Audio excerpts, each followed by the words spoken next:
President Uhuru Kenyatta on Wednesday revisited his unity deal with opposition leader Raila Odinga, saying he needs to move the country beyond partisan politics to achieve economic growth.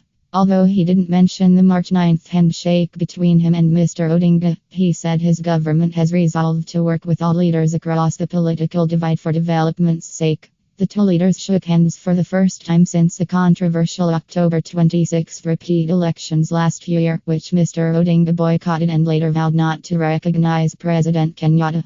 We all agree that if we join hands and run development projects, we will change the face of our country, uplift the lives of Kenyans and make every Kenyan proud. We are fed up with constant politicking, let us work. Kenyans want water, electricity, affordable food and better health services, not cheap politics, Mr Kenyatta said at a rally in Bomet, where he was with his Deputy William Ruto. Corruption spotlight on envoys, role in push to end crisis. They opened eye and dental clinics at Tenwek Mission Hospital, which were constructed at a cost of Sh 300 million.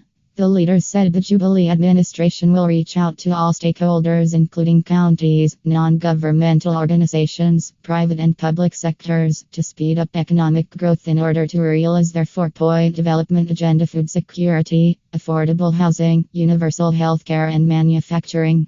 Jubilee is keen to ensure everything we promised to transform our country is achieved.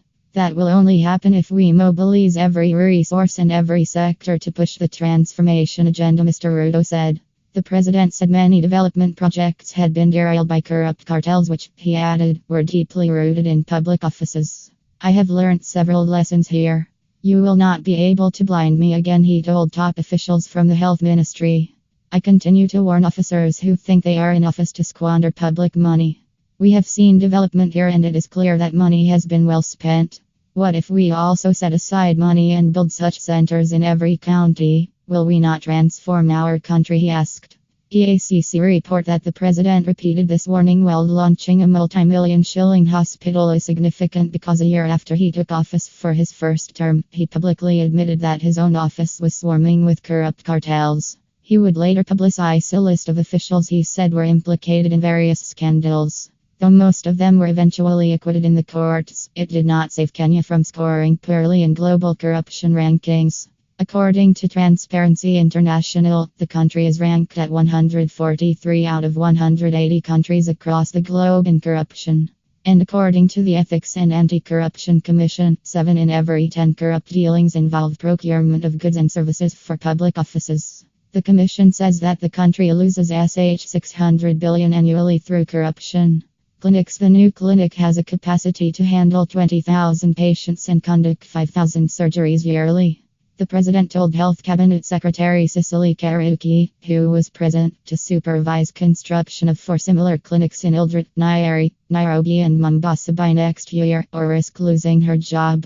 He said the government will allocate Sh 300 million to each of the 4 facilities. Today I am putting people on notice. Waziri Health CS Cicely Kariuki, know that you are on notice. Next year, we want 4 clinics like this in Mwa Teaching and Referral Hospital, Kenyatta National Hospital, Nyeri and Mombasa. If this does not happen, please start looking for another job because many Kenyans want these positions and can deliver, he said while addressing a rally at Tenwek High School. Bomet Governor Joyce Laboso said all leaders in Th.